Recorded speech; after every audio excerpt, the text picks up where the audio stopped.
Dear friends, एक बार फिर से मोटिवेशनल कहानी में स्वागत है।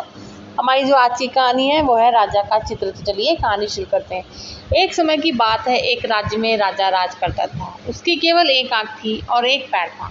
इन कमजोरियों के बाद भी वह एक कुशल, दयालु और बुद्धिमान शासक था। उसके शासन में प्रजा बहुत ही खुशहाल जीवन व्यतीत कर रही थी। एक दिन राजा अपने महल के गलियारे में टहल रहा था। सहसा उसकी दृष्टि गलियारे की दीवार पर लगे चित्रों पर पड़ी। वे चित्र उसके पूर्वजों के थे। उन चित्रों को देखकर राजा के मन में भी एक विचार आया कि भविष्य में जब उसके उत्तराधिकारी महल के उस गलियारे से टहलेंगे तो उन चित्रों को देख अपने पूर्वजों का स्मरण करेंगे। राजा का चित्र अब तक उस दीवार पर नहीं लगा था।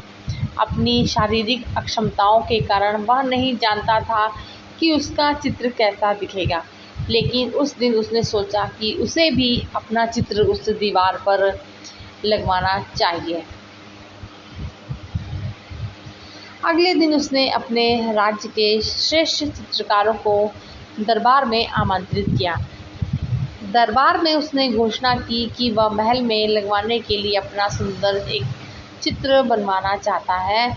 जो उसका चित्र सुंदर बना सकता है वह चित्रकार आगे आए। चित्र जैसा बनेगा वैसा ही चित्रकार को इनाम दिया जाएगा।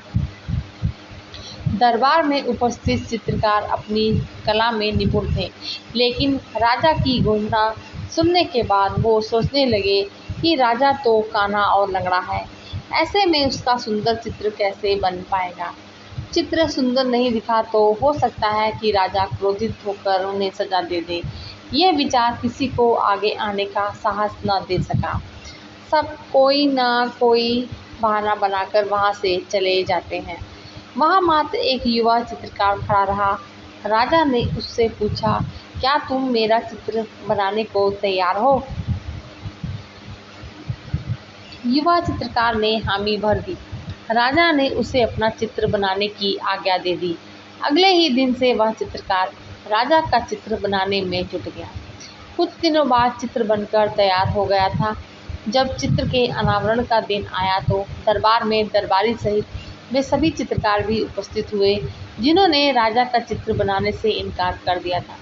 सभी उत्सुकता से चित्र के अनावरण की प्रतीक्षा कर रहे थे। जब चित्र का अनावरण हुआ तो राजा सहित सबके मुंह खुले के खुले रह गए। चित्र बहुत ही सुंदर बना था। उस चित्र में राजा दोनों तरफ पैर कर घोड़े पर बैठा हुआ था, जिसे एक ओर से चित्रित किया गया था और उसमें राजा का एक ही पैर नजर आ रहा था। साथ ही राजा धनुष चढ़ कर आंख बंद कर निशाना साध रहा था, जिससे उसके काने होने की कमजोरी छुप गई थी। ये चित्र देख राजा बहुत प्रसन्न हुआ। चित्रकार ने अपनी बुद्धिमत्ता से उसकी अक्षमताओं को छुपाकर एक बहुत सुंदर चित्र बनाया था। राजा ने उसे पुरस्कृत करने के साथ उसे अपने दरबार का मुख्य चित्रकार बना दिया। तो फ्रेंड्स, कहानी कैसी लगी कमेंट में बताइएगा। मिलते हैं एक नए वीडियो में नई कहानी के साथ में, और कहानी सुनने के लिए आप सबका बहुत बहुत शुक्रिया। Thanks for listening.